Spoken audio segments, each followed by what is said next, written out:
The biggest single issue recurring in residential real estate is the whole topic of housing affordability, and it's also the one that attracts the greatest mass of media misinformation.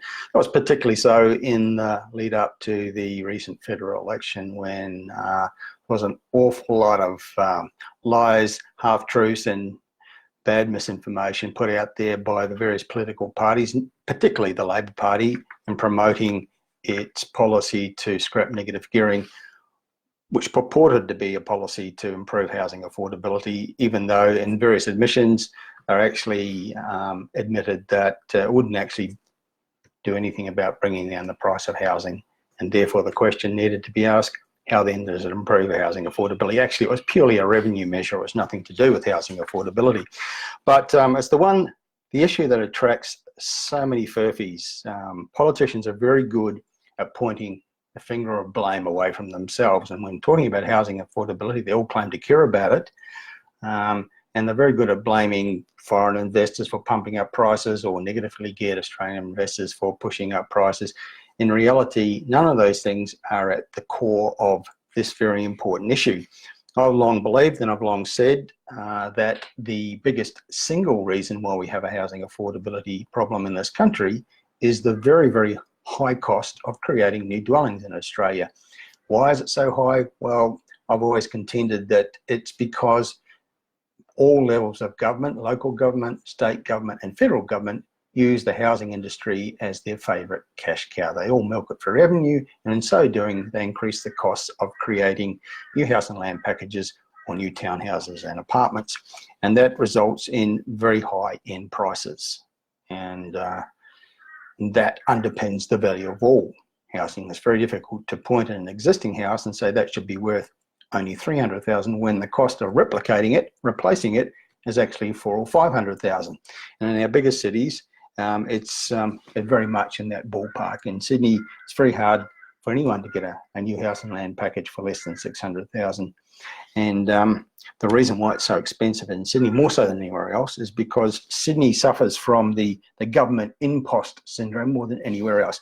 There's been a lot of research done on this over the years. There's been research done by the industry itself, and that could be claimed to be tainted by vested interests, but the findings of that research have been replicated in independent research done by, for example, university researchers who have looked into the various costs of creating new dwellings in this country and come to very similar conclusions, that a huge chunk of the cost of creating new dwellings in Australia is government taxes, fees and charges. And if we remove that element, suddenly a new house and land packages, new dwellings of all sorts could be made available to young families, first home buyers and others at much cheaper prices. But of course politicians aren't willing to do that or even talk about it, because they're addicted to all that lovely revenue that they rip out of the housing industry.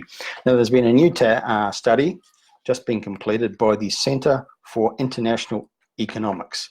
They were commissioned by the Housing Industry Association to do that, and they've come up with findings that support the previous research and the claims from the industry that it's the taxation element, the costs imposed by various levels of government, that result in very, very high prices for new dwellings in this country. In Sydney, according to this research, 50% of the price you would pay for a new house and land package actually comprises the government component: taxes, fees, charges, and costs caused by red tape. It's not as high in the other capital cities, but it's still high. In Melbourne, it's a tick under 40%. And in cities like Brisbane, Perth and Adelaide, it's about a third of the costs of creating new house and land packages are government taxes, fees and charges. Now, the report actually lists all the various government imposts that go into the costs of creating new house and land packages. The federal government imposes GST and capital gains tax. At the state level, you've got taxes like land tax, stamp duty, and also special taxes that they like to introduce. Every time we notice here at Hotspotting, we notice whenever there's a state budget brought down anywhere in Australia, there will be new taxes brought in to pay for certain programs that are announced in the budget, and invariably those taxes are imposed on the housing industry. It just seems like a favourite target. I guess politicians think that they're lumping taxes on developers who are in a minority and they're not particularly popular and they're rich bastards, so who cares about them? But in actual fact, it's the end user that pays. It's the first home buyers that pay. So lots of special taxes introduced every time state governments bring down a new annual budget. Then at a local government level, you've got rates, you've got infrastructure charges, and you've got various applications fees, this fee, that fee. And it all adds up to a lot, to the extent that in Sydney, 50% of the cost of creating a new dwelling is, government imposts, more so than in other cities. And it might help to explain why typical dwellings in Sydney are more expensive than Melbourne. They're comparable cities. Why would Sydney be so much more expensive than Melbourne? Right now, the median dwelling price in Melbourne is a bit over $600,000, but in Sydney it's $775,000. So it's almost $175,000 more in Sydney than Melbourne. Why is real estate so much more expensive in Sydney than Melbourne? Well, this is one of the reasons why, because the cost of creating new dwellings is so much higher in Sydney, because the government imposts, particularly at the state government level, are so much more in Sydney compared to Melbourne. It's still substantial in Melbourne. Almost 40% of the cost of creating a new dwelling in Melbourne is the government impost factor. And then you've got Brisbane and Perth, it's about 33%. So therein, in a nutshell, lies the housing affordability problem in Australia. It's the politicians.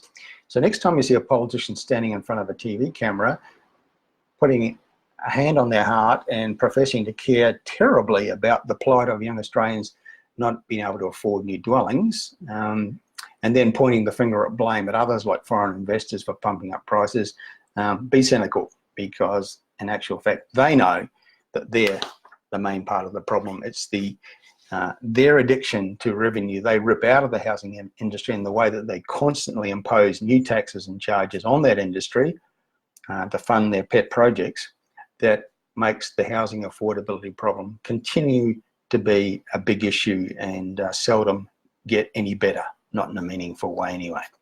So be aware of that huge chunk of misinformation that's out there at the behest of politicians and our compliant media, which never does any real journalism anymore. If they really looked into this, a program like Four Corners, for example, could usefully examine this recent study and ask a few questions of some of the main players and get to the bottom of this problem, these incredible costs that are imposed on this very important industry, which results in a very high price for their end product. That's it for now. Terry Ryder from Hotspotting signing off. Let's do it again, same time next week.